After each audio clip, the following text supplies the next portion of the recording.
Hello, this is Michael Roach, and you're now tuned into another episode of Conversation with the Blues.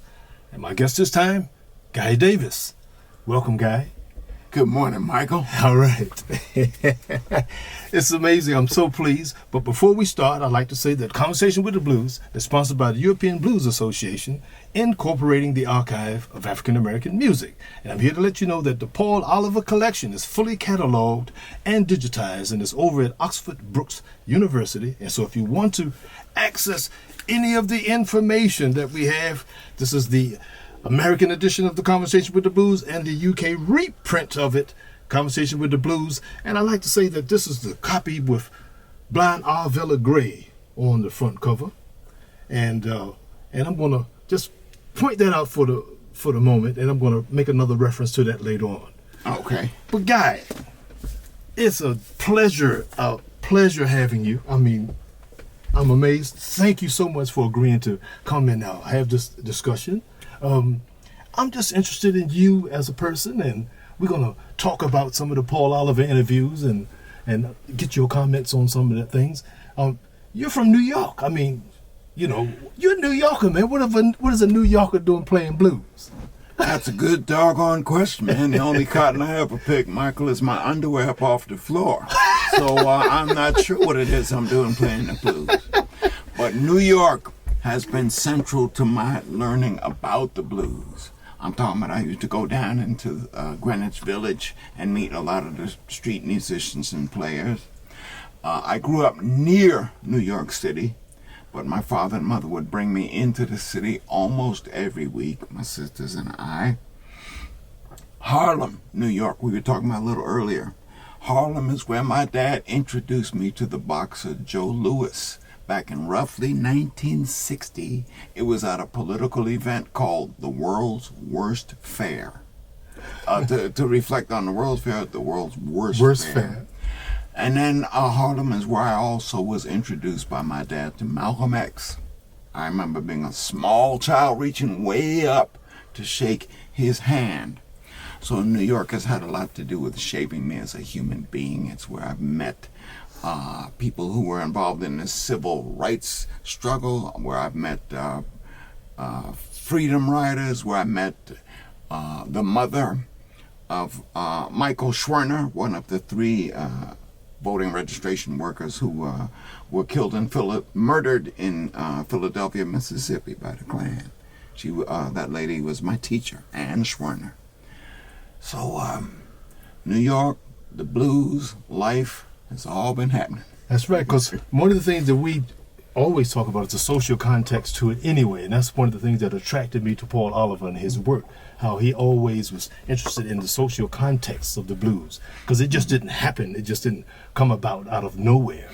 And then for those that may not know, when Guy was talking about his parents, you know, his father's the actor, Ossie Davis is my dad, and Ruby Dee is my mom. And when he talked about Malcolm X, at Malcolm X's funeral, your father gave the eulogy. Yes, he wrote and gave that eulogy. I remember being a 12-year-old child, just sort of playing on the kitchen floor part of the time when he was writing that eulogy. And so it's a wonderful thing. They had friends, and they were involved in the civil rights struggle with Martin Luther King, and so it's so being that you come from a family of celebrated parents, why have you always played music, or did you have a musical interest as a younger person growing up? As a kid, I always was fascinated by music and its power over me. My first musical instrument was the butter knife. I would sit there at the kitchen table, hold the blade on the table with the handle hanging down.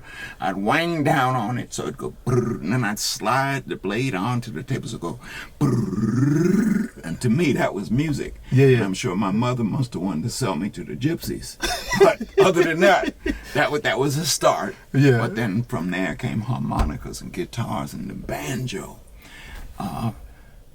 So I don't know that New York itself had to do with me getting pulled into this music, but my parents sent me to a summer camp run by Pete Seeger's brother John Okay. So I got to hear a lot of the old civil rights songs and the songs that Paul Robeson used to sing, and some of the blues that Sonny Terry, Brownie McGee used to sing at this summer camp. Wow. Almost all white people, but Pete Seeger had a lot of outreach into communities other than his own. Yeah, I'm familiar with Pete as well from his Riverfest. He used to, when they were trying to clean up the Hudson River, I used to go up there with John Cephas. Cephas and Wiggins was booked.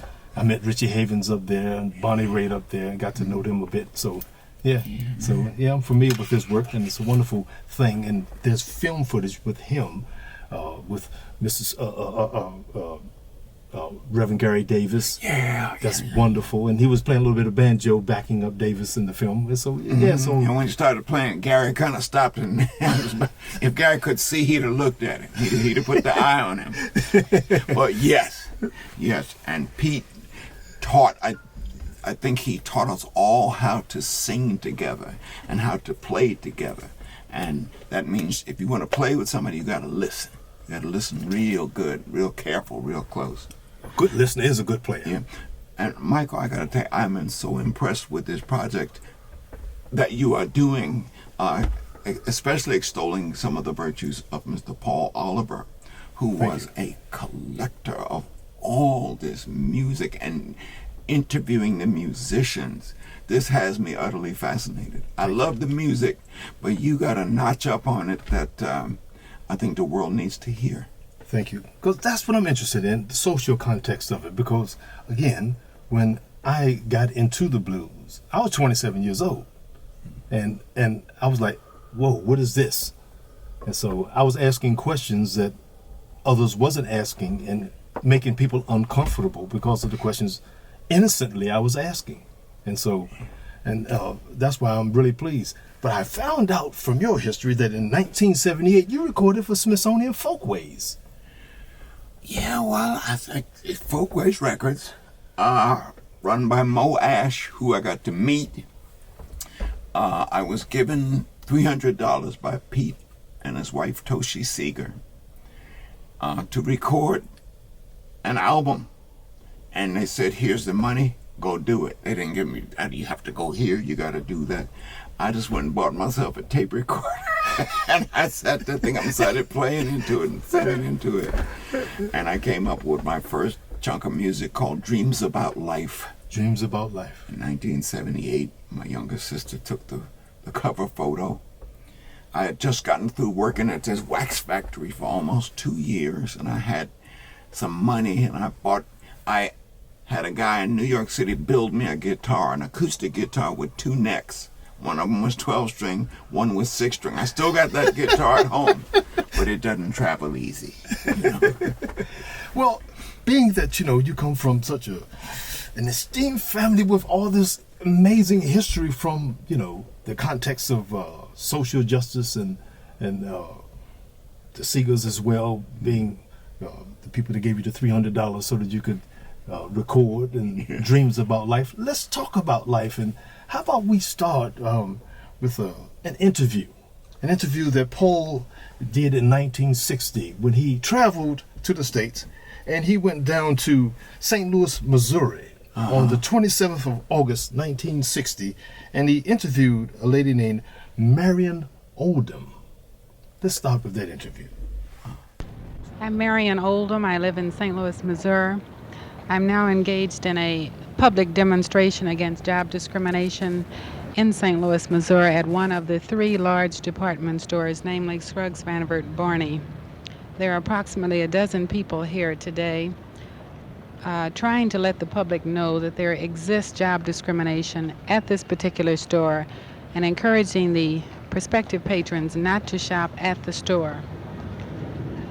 This has been going on for approximately 2 weeks. This is the first day that I have had the opportunity to join the group. And what have you done in the past? I have been working with another organization for approximately 12 years. The name is the Committee of Racial Equality, better known as CORE. During these 12 years, we have negotiated, picketed, and tried to end discrimination in many, many businesses in downtown and midtown St. Louis. We have been extremely successful in breaking down barriers of discrimination in public accommodations, namely restaurants, department store eating facilities, dime stores, and drugstores. Most of the most of these establishments in downtown and midtown St. Louis now admit and serve all people regardless of color. We think that we have been extremely successful mainly because of things such as picketing, alerting the public to discrimination that does exist in St. Louis and other places. Do Negro shop at this store? Yes, Negroes do shop at this store, and I would venture to say that a great number have charge accounts at this store. What do you feel about it? I think that since there has been an all-out boycott at this store, that many of them have stopped purchasing at this store. What do you feel is the average Negro man or their reaction to the NAACP activity and racial equality and so on? Well, we would like to think that most of them belong or join or have joined the organization. I think that they feel a very warm spot in their heart for the NAACP, nationally as well as locally.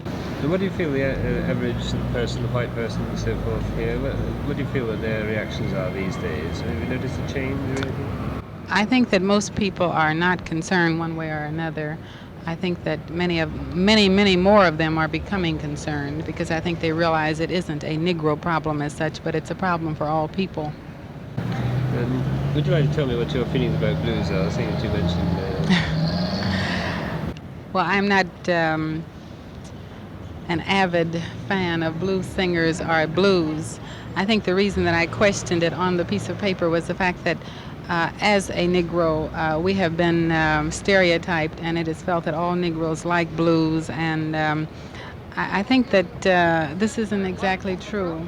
I know many people that do like blues of all color, and I think that we have been stereotyped into being associated with blues, and I don't care for it at all. Can you enlarge upon that at all? Is there anything further to say? Well, I think that you might take a look at the noted Negro musicians, and I think that those that are have reached fame and popularity are not necessarily all blues singers. I think a great majority are not. Yeah, that's true. I just wondered if you feel that... And many radio stations that beam directly to the Negro community in St. Louis feel that they have to play blues records all day long, and this isn't so. Do you feel that it's a move back as far as Negro culture is concerned? I think so. I think that we have been characterized into liking spirituals and blues. And among my friends, I don't think I know of anyone that's an avid fan of spirituals and blues. That was Marion Oldham in St. Louis, Missouri. I have to also say that in the context of the time, the use of the word Negro was the term that was used, and so I think that we should bring attention to that because it's an outdated term and it's sort of unacceptable to this day. Would you say that? Yeah, the term Negro is antiquated. I remember sitting in an auditorium in the 1960s, the first time I heard my father speak about black people in public, and you could feel something palpable hit the audience when he said the word, because it was on the verge of a change of the Black Power movement, etc., that was going to happen. The interview you just played for me brought so many things to mind. It reminded me how I was on a movie set with my father, R.C. Davis, in Louisiana, in Bossier City. John Oliver Killens had a movie that was being shot, a black man. The movie was called The Slaves.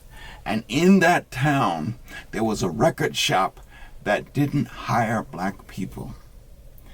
And one week while my father drove me through that town, we saw black people walking around the front of that shop with signs picketing that Stan's record shop was unfair because they wouldn't hire people. Don't you know, man, a little over a week later, we saw a commercial on television that showed white people picketing outside of Stan's record shop. Stan's record shop is unfair because their prices are so low. They wanted to just kind of blow the whole thing over. Yeah. But my parents took the time to make note that there was discrimination and things that needed changing. And I'm going to get onto you in the music in just a minute.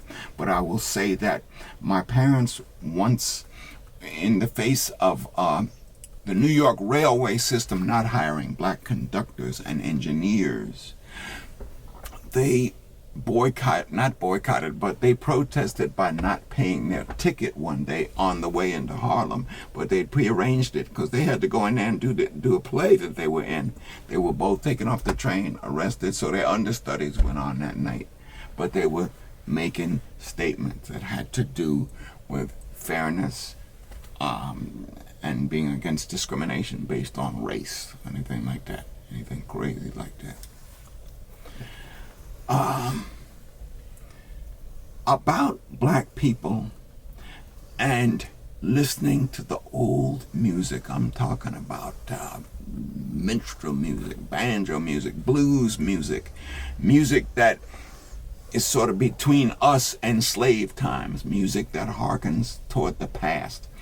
A lot of black folks have been thinking in terms of, well, we want to be progressive. We'll go through the church.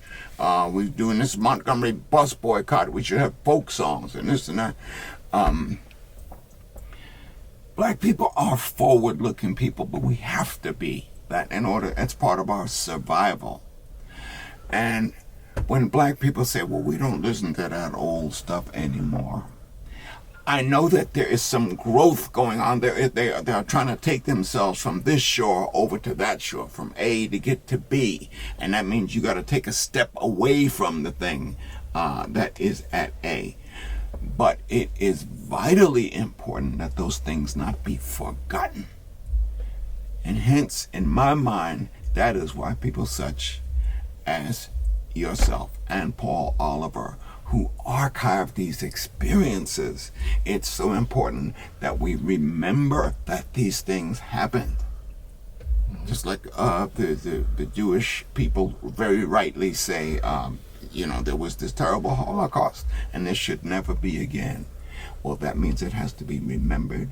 There have to be books written. There have to be memorials set up, so we as human beings can all say, yes, this was a wrong thing.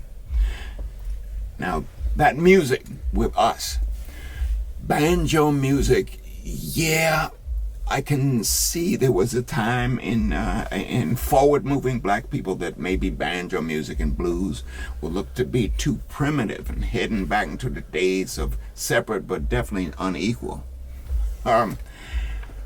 My dad first bought me a banjo in the year 1960. I was 8 years old. I had just been going to that summer camp run by Pete Seeger's brother. Now, he could have said, well, no, I want to get you a banjo. So let's get you a guitar. That's forward thinker. That's what this young man Bob Dylan is playing, and what these protests and what Pete Seeger.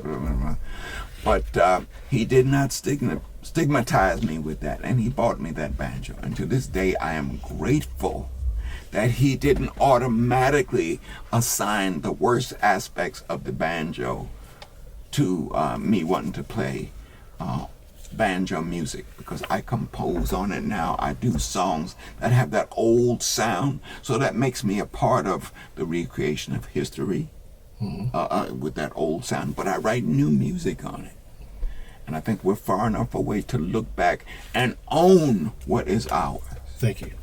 I'm talking about as black people and as people. Yes. Gotta own it. Yes, that's a good way of putting it.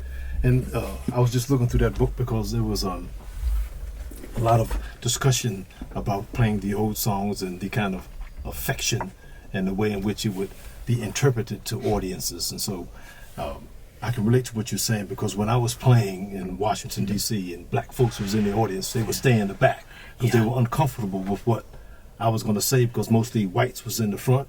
And then when they saw that I was presenting something that was acceptable to them, then they started moving towards the front as if they wanted ownership of it, because I made them feel safe. I made them feel like they belonged there, as opposed to, I'm not so sure about this. Oh, Michael, I remember that time, especially for us. I'm putting us together in a generation when we would be playing and largely to houses with no black people in them. But occasionally you look and way in the back of the auditorium, one little black face sort of walks in there. And my antenna would go up, my attention would go out. Yeah. Everybody in the room would get all my energy. I would not sing less to the white people and more to the black folks. I would sing my whole show very fully. But I saw somebody I could connect to on more than just me as an entertainer and a stranger and you as an audience of white people. I saw a little connection. We had grandma, we had sweet potato pie, we had that music.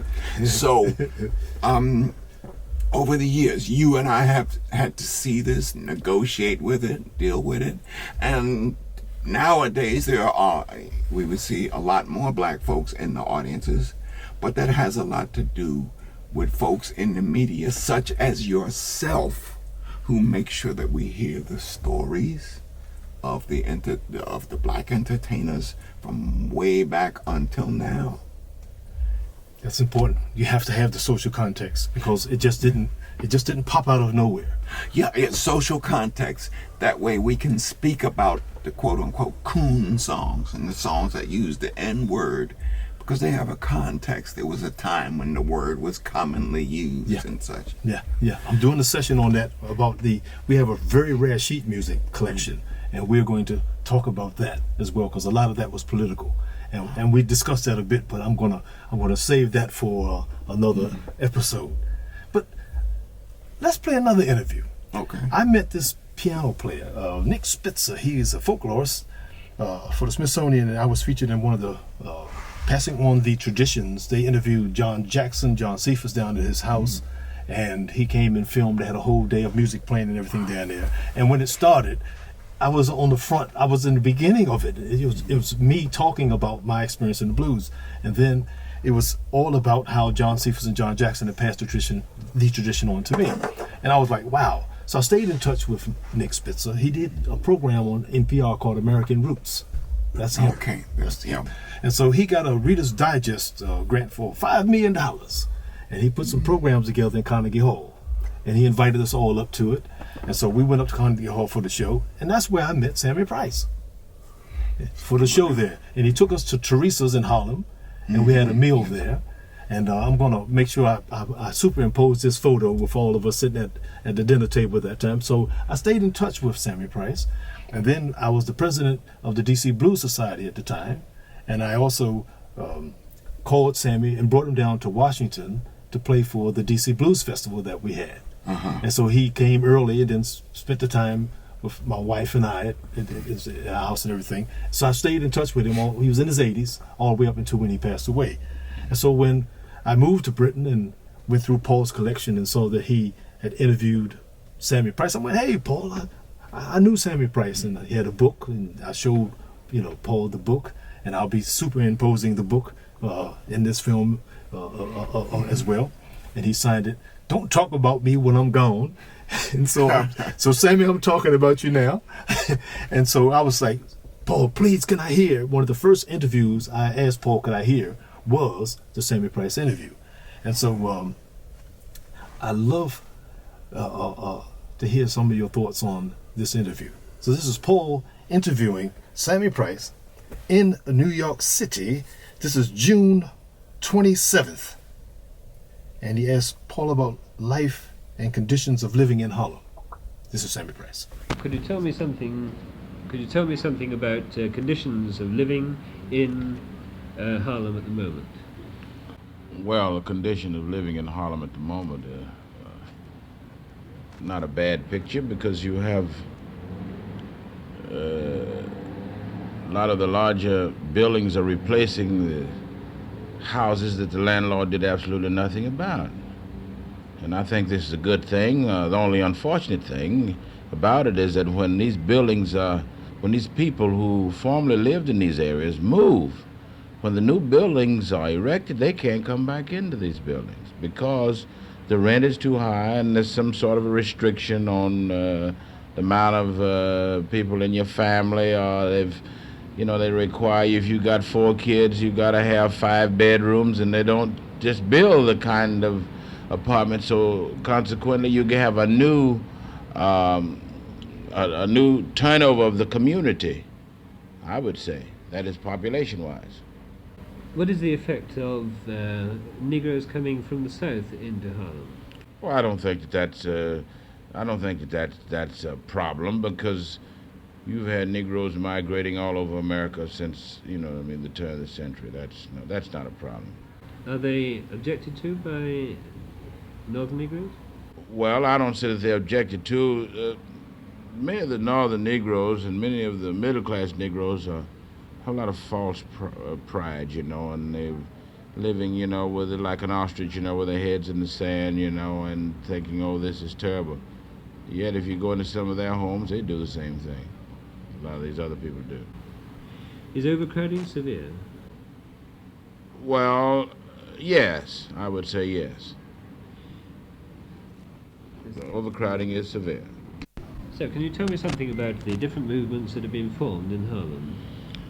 Yeah, well, one of the movements, well, it's not a movement, it's organized many years ago. The NAACP, the National Association for the Advancement of Colored People. They have served a definite need. They are nationwide. They have branches in the various communities throughout America. And then there's another, the Black Nationalist Movement. I'm speaking now about the movement that came out of the Marcus Garvey Back to Africa movement. These people, many, many years ago, Sufi and Arthur Reed and many of the disciples of Marcus Garvey fought a pretty brave fight on 125th Street so that Negroes could get jobs in many of the stores there. So when you look at the overall picture of the various movements, I'm always reminded, and when I'm out on the street talking to the people in Harlem, I always paint this picture for them. The black man in America has a real problem in that if he lived at 122nd Street and he has to come to 125th Street, these are some of the things that he is confronted with, and it can prove confusing. He has to pass the Catholic Church, the Church of God in Christ, the Protestant Church. He has to pass the NAACP, the Urban League. He has to pass the YMCA, the YWCA, and the Black Nationalist Movement, and the Muslim movement, and all of these movements, he within 2 or 3 blocks, he has to be confronted with. So it makes it quite confusing for him to understand where he's going. And why do you think there are so many? There are so many because we have not, I don't believe that we have the true leadership that we need. We need a Messiah. We need someone to come out of the ranks that can really lead us on to the real success that we should be able to enjoy in America. What form should that success take? I beg your pardon? What form should that success take? Well, first of all, leadership. We've got to have a man that has a personality of a prince, and lovely words and charm and beauty and all these things, yet he's genuine when he's from the people. I think that's what you're going to have. With what object in view? The object in view of uniting the people, making them a part of the integrated picture in America. So what would his ultimate aim be? How would he achieve this, do you think? Well, I think that he can achieve it by, of course, we always say that education is an important factor. But I think that we got to do a different kind of, have to have a different kind of educational program. We've got to have a program where that, for example, you're here from England now talking with me. Earlier you met my family, and we had dinner together. I imagine if I were to come to England, you would invite me to your home. And we will become good friends, just as Jack Dimitri and myself are, and Kurt Moore, and Panassi, and Charles Delany, and Sidney Bechet, and Louis Armstrong. I think that if we were to take these pictures and follow these examples, we'd have a better world. So Guy, what can you say about that? Because he's talking about Dimitri and Seurat. These were some French guys that went to the States in 1960 before Paul, and they did interviews, and I'll superimpose that book so that you can see, the book that Sammy Price was making a reference to when he's talking about breaking bread with people, and how if we had more interaction and interchange with each other, that would just smooth relations. I believe, yeah, breaking bread together does help to smooth relations. People with their differences find out how they have even more similarities together when they break bread and when they eat. And you start talking about how it was when you were little, how you got fed and the kind of food you ate.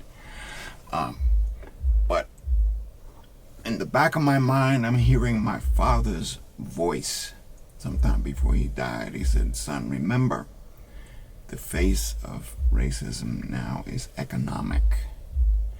And you were just talking, I think some words were just spoken to the effect of black folks trying to move into Harlem, but they couldn't just live anywhere. They had to be permitted,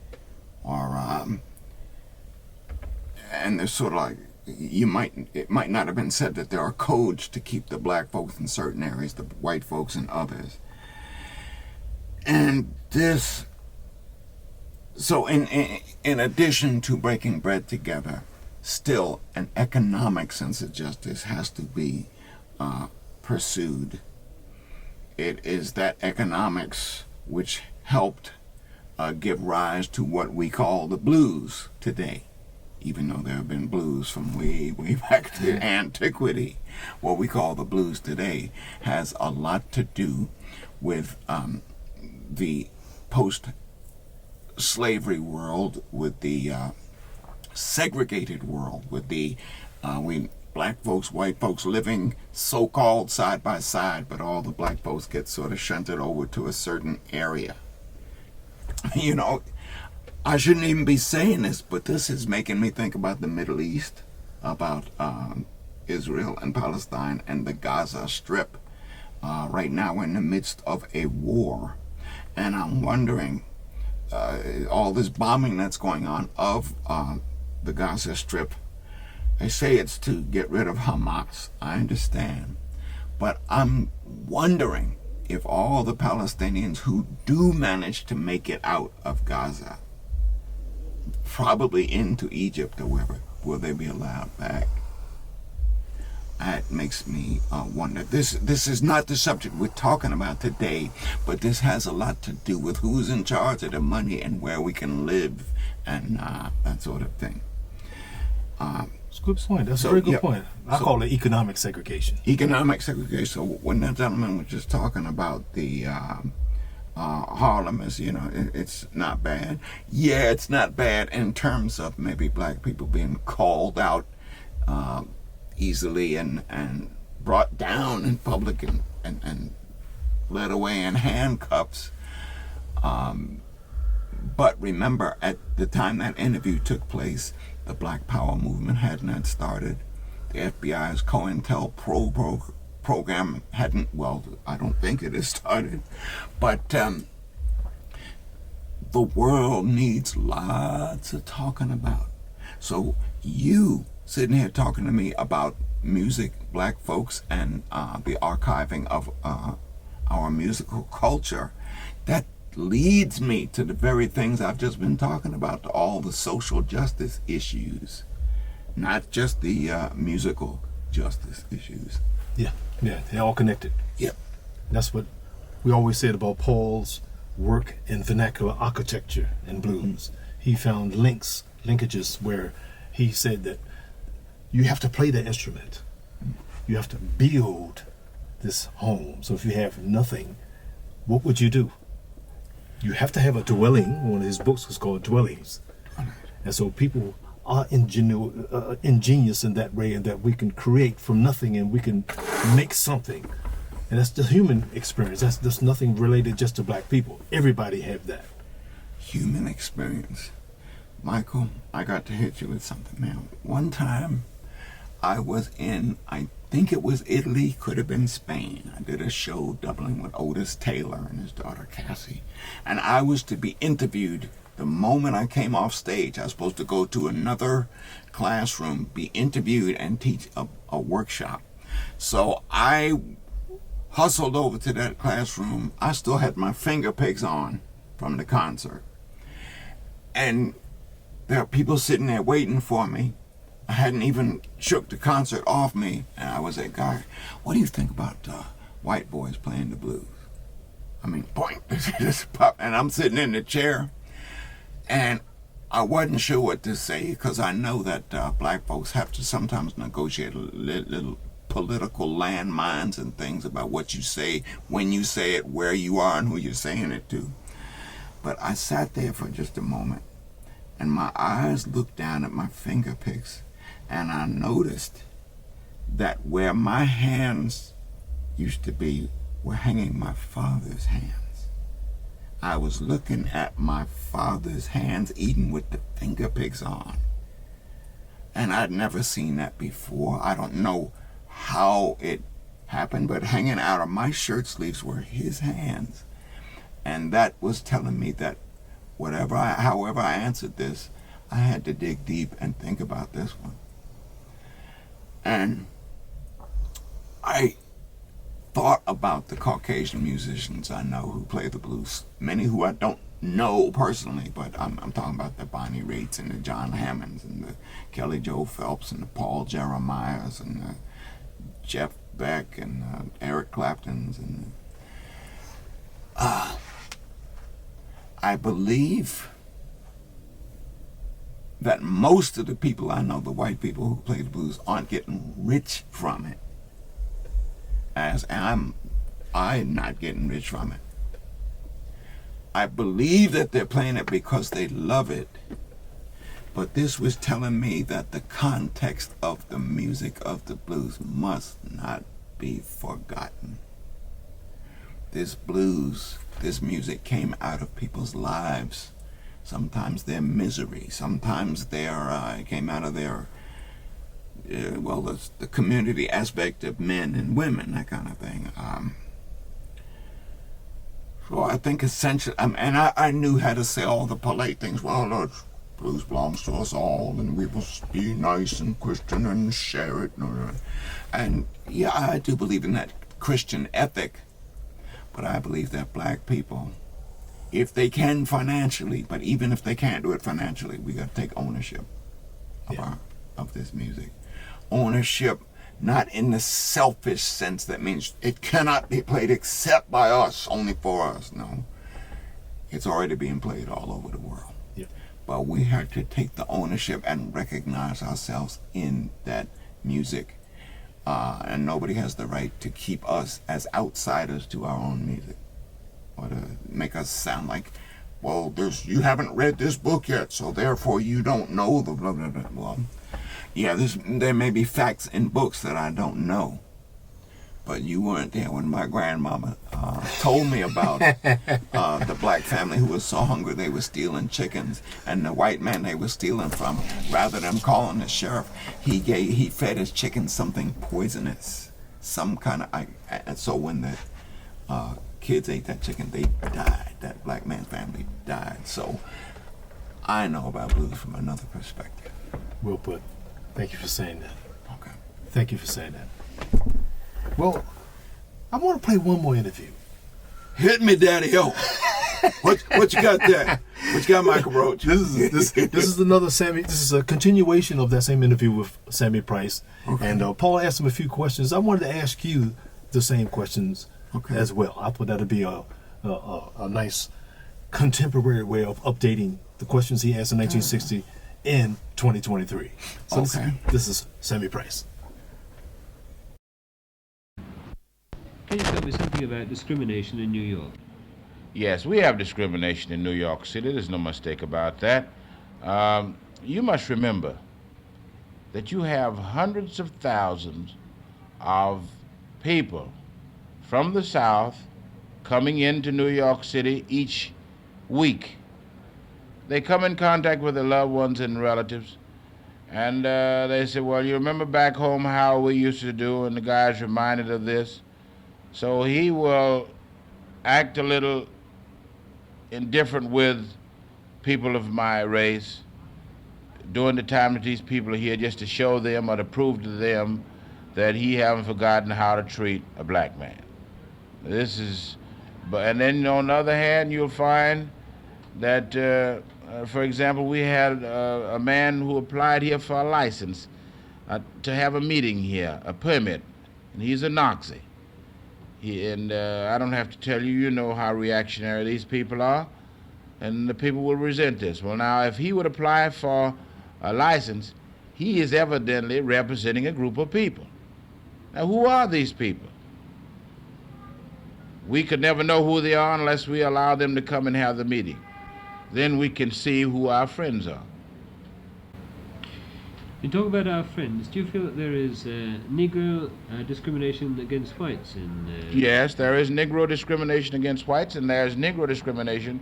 I don't like to use the word Negro. There's a black man discriminating against black man. You have that. You have here in New York City was noted many years ago for the society pattern in which we had people of lighter skin texture who, you know what I mean, was segregated to darker people. And you have people that are clannish. They don't say that they're segregating you, they say they're clannish. Or to put it in the words of the man in the street, they're acting funny. But it all amounts to segregation, because if you treat me indifferently, then for no reason at all I can say you're just doing it because of some hatred, and it's unfortunate that it's that way. You mentioned the grapevine to me earlier on. Can you tell me something about that? The grapevine, based on what? On the fact that I was coming through here, and I feel very conscious of the fact that I am a civilian in Harlem. In Harlem? Yeah. Well, you'll find that many of the people who come here to Harlem to get news will twist it around and change it around, and the people are suspicious or reluctant to talk or to discuss the problems with you, because they don't know whether. Sometimes you can, for example, now you interviewing me, you can delete one word and change the entire context of I had an incident that happened to me in France where a man asked me about a musician, Art Tatum and Oscar Peterson. He asked me what did I think of Art Tatum and Oscar Peterson. I told him this. I don't believe that you can take Oscar Peterson and Art Tatum both in the same evening, because they're so marvelous and wonderful artists, and it'd be too much for one evening. And when he printed my statement, he said that I said that I made the statement that if you liked Art Tatum, you didn't like Oscar Peterson. So you'll find people are skeptical like this. What things do you feel sore about at the present moment? I beg your pardon? What things do you feel sore about at the present moment, dear? Well, I feel sore about many things. I feel sore about, that is, the black men in America who know naturally I'm interested in music and in jazz because that's my field. Although I do many other things, but I feel that we do not have enough of our own people writing the history of this jazz and about our folklore and our folk music. What do you think about white people writing about it? I think it's all right for white people to write about it if they do the proper research and have the facts, but 9 times out of 10 they're not going to have the facts, because the average black man is reluctant to give them the information because they think that they're going to use it for commercial purposes. That was Sammy Price. A continuation of the interview that Paul did with him in New York on the 27th of June, 1960. That was 23 minus 60, so that was 63 years ago. Mm-hmm. And so there was 4 questions basically asked about discrimination in New York, discrimination with, black people, white people, and then he talked about black people and black on black discrimination. Then he talked about the grapevine, and him feeling like he was an alien up there in New York, feeling self-conscious about being, foreign there, and asked him, what do you feel sore about? So instead of asking you those questions in bullet points one by one, if you can just summarize, what is life for you like in 2023 in New York? In 2023, there's a great deal of opportunity for me to live. There is a lot more police surveillance. There are a lot less free-flowing, quote-unquote, drugs and street crime. one thing going on in 2023 in New York that connects me very close to what you were just talking about. In 1961, my dad had a play debut on Broadway called Pearly Victorious, a satire ridiculing racism and discrimination and economic disparity down south, and it reflected a lot of my father's upbringing. It's been directed by Kenny Neal. It's running now, and I was asked to write and record music to go between the scenes of this play. Now, this was not the musical Pearly, but this I was saw the Pearly in 1972. Yeah, well, this was the play upon which Pearly was based, called Pearly Victorious. Malcolm X saw it, Martin Luther King saw it, they loved it, neither one lived to see Pearly. Great. So anyway, every time they push a button, this play has been running since October or late September, and every time they push a button, my music plays while they're changing the scene, so I get to be part of my dad's production, meant to wake us all up. Excellent. That's very good. Now, when I think of Sammy Price, and he was talking about Harlem, when Paul was asking Sammy Price about the questions of Harlem, it reminded me of a musician that we both know, Larry Johnson. Larry Johnson, who immigrated to, he's from Atlanta, Georgia, then moved to New York in 1961 after he left the Navy. And I got a chance to meet Larry. And in fact, I produced 2 albums by Larry. And one of them is called Blues for Harlem. I came up for the title. It was a recording that came about because he was a guitar hero that I like, and I was talking to Bernie Marsden, who just passed away, who was the guitar player for the heavy metal band Whitesnake, who wrote the hit Here I Go Again. And I have nothing but utmost respect for Bernie, because Bernie paid for this recording and paid for the studio time and everything. And then when we sold the recording over to the label Armadillo, all the money that we received from it, we gave it to Larry. I flew to New York and I gave him the money, and he was saying that's the most money he ever received, ever for this recording called Blues for Harlem. Blues for Harlem. But let me backtrack a bit and go to the introduction where I talked about the front cover of the Conversation with the Blues with the picture of blind Vella Gray. Let me just read a little bit of the sleeve notes here. It was written by Sheldon Harris, author of Blues Who's Who. And Living Blues notes that he remains at the peak of his powers, causing jaws to drop with his supremely confident picking. But that is not enough, says Larry. I believe the listener should know more about the singer than the song he sings. I want to show not only what I can do, but why I do it. That's who I am. To me, I represent the black experience. I'm a black man doing a black thing. Times have been rough, he continued. There have been some good ones also. I've tried to put some of this in to back my music, back my playing, and singing. Bring it together a diversity to create the spirituality that can be heard here. I want to credit my mentor, the Reverend Gary Davis. My life was changed when I met him. I felt beauty flow from his heart. He was a dedicated religious man who opened doors and showed me the close relationship between different kinds of black music. Yes, I was being led by a blind man. Reverend Gary Davis was blind, the same as blind Vella Gray. And then I did a follow-up, the live session that we flew him over. He played at a guitar festival in Stanford up in the north, and we recorded the whole weekend where he played. And then this album was recorded in an afternoon, 4 hours. And the outtakes are just as good as what is here. And this is the recording of the live session that he did. We call it the gentle side of Larry Johnson. And maybe you can tell why we called it, the gentle side is because Larry is known as being out of bed gentle. Larry is known as being kind of a wild, impulsive kind of musician. That's what I love about him. When he sings the song "Keep It Clean," I've seen Larry record perform live, and he would have a pair of glasses on with no glass in the glasses. So he'd be wiping his eye, and you'd see him pushing the tissue through it, running it. So he was clowning with us. He was having some fun with us.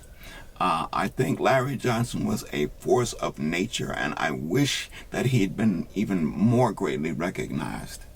I'm glad to hear that story where you said that you and your friends made sure to get him paid justly in a good amount of time and a good amount of money. That's not something that a lot of blues musicians had the privilege of experiencing. But to make sure that happened for Larry, then that is a good thing. I knew he struggled too. Most of the time, though I met him in the 70s, most of the time I spent with him was in the 90s, in the early 90s, at a club down in New York City called Terra Blues. There was a lot of talk and a lot of him coming to pick the guitar during the acoustic sets, which were several nights a week. God bless Larry Johnson. He had a burden to carry that maybe he didn't share, so we didn't see what was gnawing on him. I don't think we got to see what was hurting on him.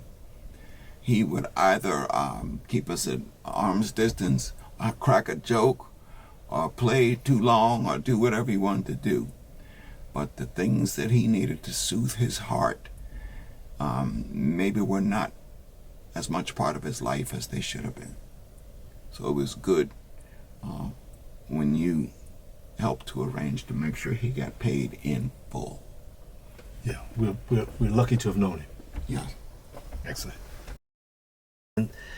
In 2006, you recorded another album called Skunk Mellow, and there was a track on there called Going Down Slow. What was your connection with that particular track?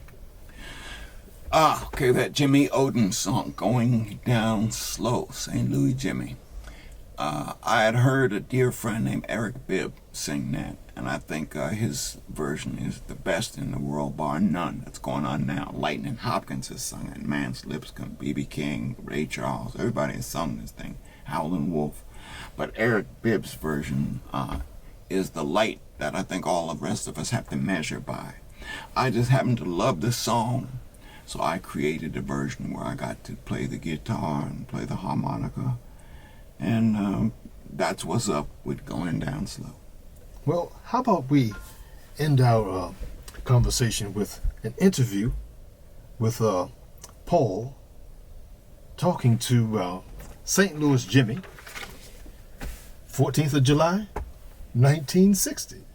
So this is excellent. So this is Paul and St. Louis Jimmy, 14th of July, 1960. So can you tell me something about the early days? Well, I say I started around about 1929 to singing. Me and Roosevelt Sykes, we met, and he told me that I had a voice for singing. So I just started practicing with him and writing. Facts about it, I never sung no one number. I've been writing for the last 30 years. And me and Roosevelt started out in 30 for Jesse Johnson in St. Louis. And it was around about 1930, about the last of 1930. And we came to Chicago for the Decca. Bluebird. I made a mistake then, but I started with the Bluebird. And from then on, it was around about 1933 before I recorded again. Then I came back for the deck again. 1933, during time of World Fair, I came here and made records, and I've been here ever since. And at that time, it was around about 7 years before I got a hit. And that was 1941. I recorded for Victor, RCA Victor, and made Going Down Slow. And that was a record that taken me through on the hits. Tell me, Jimmy, what are the feelings you have about blues that makes you... About blues, I think it's a soul feeling. If you don't have the feeling for singing, it's according to where you feel to sing blues. Some people get up and sing, but don't have no inspiration behind it. You know, blues is something that gives a person, if you feel it, I think the public feel it. And some parts of the public got to feel it, because someone in the public is feeling just about like you do. It's according to trouble that you have. And my blues mostly came from women. And I've had quite a few to give me lots of trouble. But nevertheless, I'd always write from them. And that's the reason why I started out to writing blues. You're telling me about going down slow and how you... Going down slow started from a girl in St. Louis. It wasn't me. I've never been sick a day in my life. But I seen her in the condition she was in, pregnant, trying to lose a kid, see. And she looked like she was going down slow, and I made the remarks to my sister. And it came in my mind to start writing like that. And the first number I wrote that made a hit, that was it. Not about myself. But after that, I started writing a little bit more, better and better. I got an inspiration from writing. And I looked at other people's trouble, and I write from that. And I write from my own trouble, not the other fella that much, 'cause I think I have more than the other fella do. At times, anyway.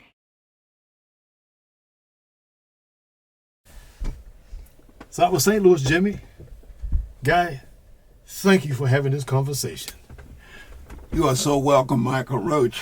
Thank you for your company. Thank you for bringing me to your home last night and getting to enjoy your Mrs. cooking. Thank you. Thank you. She can cook good. Thank Keeps you. a smile on I everybody's appreciate face up in there. Thank you. I appreciate that. Thank you. And Tom Walks here in the studio with us as a manager as well.